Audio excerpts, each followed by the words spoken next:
জায়গাতেই হয়। আজ বাঁকুড়ার রাজনৈতিক ময়দানে বড় আপডেট। একদিকে তৃণমূল কংগ্রেস আর তাদের নমিনেশন ফাইল জমা দিল, অন্যদিকে বিজেপি নমিনেশন কবে জমা হবে সেই প্রশ্নেই এখন জোর জল্পনা। বিজেপির নমিনেশন ফাইলে আসছে মুখ্যমন্ত্রী। এই বিষয়ে আজ এক বিশেষ সাংবাদিক বৈঠকে মুখ খুললেন বাঁকুড়া জেলা বিজেপি সভাপতি প্রসেনজিৎ চ্যাটার্জি। যে সমস্যা চলছে বেকাররা নেই, সব চলে গেছে বাইরে, এই সময় তার কথায় পশ্চিমবঙ্গ এখন আর বেকার নেই। সবকিছু বিস্তারিত থাকছে আজকের এই প্রতিবেদনে। নমস্কার, আপনারা দেখছেন ভয়েস অফ বাঁকুড়া। বাঁকুড়ার সব খবর, সঠিক খবর সবার আগে।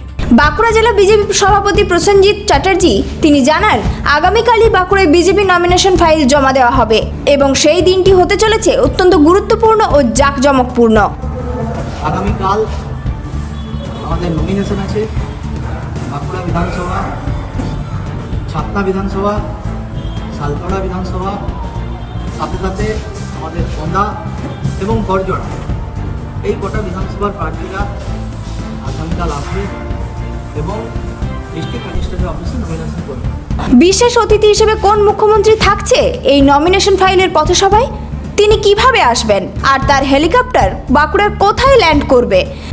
আমাদের কেন্দ্রীয় নেতৃত্ব থেকে মধ্যপ্রদেশের মুখ্যমন্ত্রী সম্মানীয় ডাক্তার মোহন যাদবজি উনি আমাদের বাঁকুড়া জেলাতে আসছেন।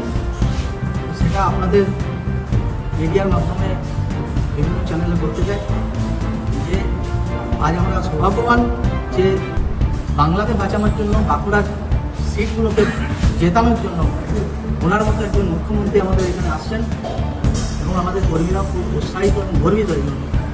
তো উনি আসবেন কাজী নজরুল ইসলাম যে দুর্গাপুর এয়ারপোর্ট আছে সেখানে আসবেন। সেখান থেকে হেলিকপ্টারে করে আমাদের গড়গাহেড়ে যে হেলিপ্যাড আছে সেই হেলিপ্যাডে নেমে উনি বাই রোড লালবাজারে সামনে যাবেন।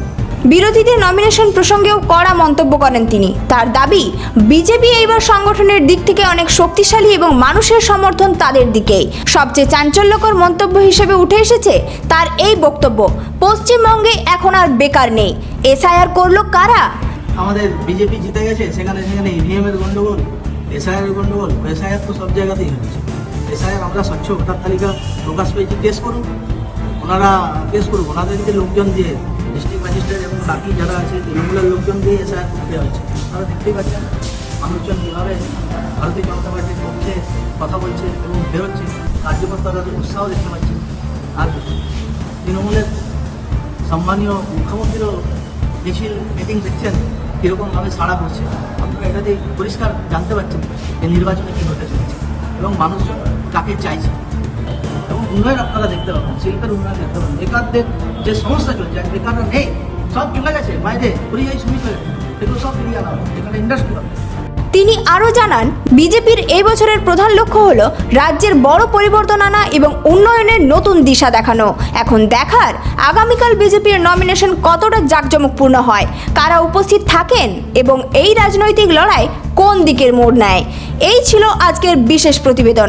আরও এমন আপডেট পেতে চোখ রাখুন ভয়েস অফ বাঁকুড়াতে। Reporter Sinu, voice of Bankura. এই ধরনের গুরুত্বপূর্ণ খবর সবার আগে পেতে আমাদের চ্যানেলটি সাবস্ক্রাইব করুন আর ভিডিওটি শেয়ার করতে ভুলবেন না। আপনার মতামত কমেন্টে জানান আর লাইক শেয়ার করে ভয়েস অফ বাঁকুড়ার পাশে থাকুন।